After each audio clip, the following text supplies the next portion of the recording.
আসসালামু আলাইকুম স্যার। ওয়ালাইকুম আসসালাম। সবাই বসো।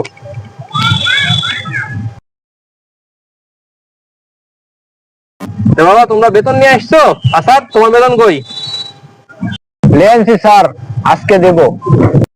ও আচ্ছা সিয়াম, তাহলে তোমারটা? স্যার আমার 1 মাস বেতন দিতে দেরি হবে। ও আচ্ছা, তাহলে আজকে এখন পড়াশোনা শুরু করি। আসাদ বলো, 1 আর 1 যোগ করলে কত হয়? স্যার 1 আর 1 2 হয়।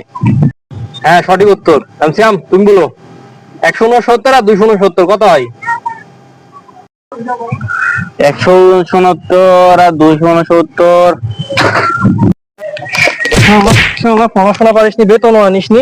ইনশাআল্লাহ সবাই তো সহজ প্রশ্ন করছি। আচ্ছা তুমি বলো, জাতীয় মাছের নাম কি?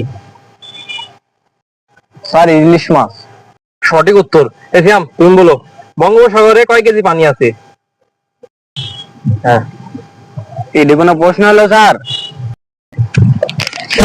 বেতন দিতে পারিস নি, পড়া পারিস নি, এই প্রশ্ন না? হ্যাঁ, সব উত্তর দিতে পারছিস, তুই পারছিস নি। কালকে বেতন দিতে মানে স্যার, তাও আর আপনার অত্যাচার সহ্য করতে আসছিনি স্যার।